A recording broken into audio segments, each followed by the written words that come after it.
Lorsque j'étais à l'hôpital militaire de Percy, j'ai un blessé qui est venu me voir et qui m'a rassuré, qui m'a dit « T'inquiète pas Manu, voilà comment ça va se passer, tu vas passer par telle étape, tu vas vivre ça. » Et en fait, au final, tu vas t'apercevoir que la vie, elle ne s'arrête pas là. Et c'est vrai que moi, aujourd'hui, je transmets ce qu'on m'a transmis.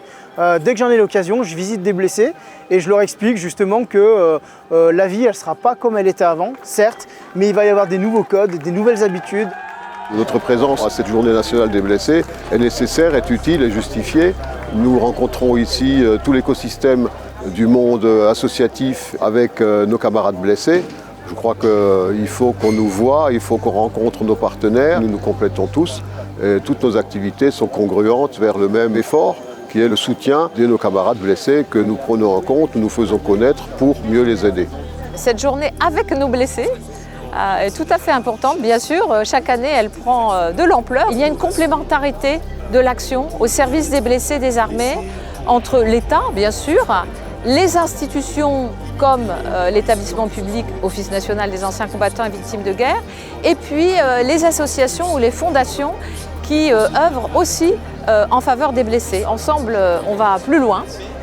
Au soutien des blessés des armées, c'est une cause qui nous réunit tous. L'armée, l'institution militaire a fait énormément de progrès pour la prise en charge de ces blessés. Toute cette progression n'aurait pas pu être aussi efficace et aussi bien réalisée sans l'aide des associations. Et en fait, aujourd'hui, les associations ont une part importante pour la reconstruction de nos blessés dans la vie de tous les jours. Demain, nous ferons mieux et plus, mais ce que nous faisons aujourd'hui est déjà très important.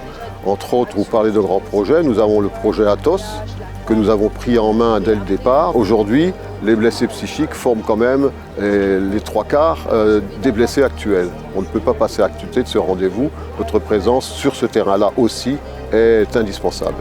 Je m'occupe du projet Athos, qui est le projet qui a ouvert ces maisons dans lesquelles on accueille les blessés psychiques et pour lesquels on offre un cadre leur permettant d'initier un parcours de réhabilitation psychosociale. Notre grand partenaire, c'est les Gueules Cassées, avec lesquels on a un projet sur le site du Coudon. Et nous sommes extrêmement heureux de nous inscrire modestement dans l'aventure séculaire des Gueules Cassées.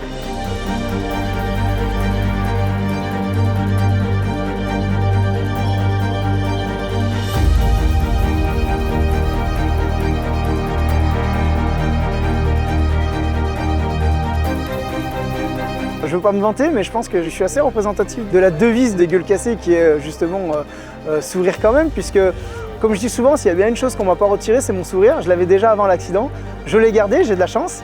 Maintenant, moi j'ai une phrase qui m'est propre, souvent je dis l'important ce n'est pas la gueule qu'on a, c'est la gueule qu'on fait. Et ça aurait pu être aussi une devise des Gueules Cassées, hein, carrément. Sourire quand même, ça me représente, c'est ce que je suis.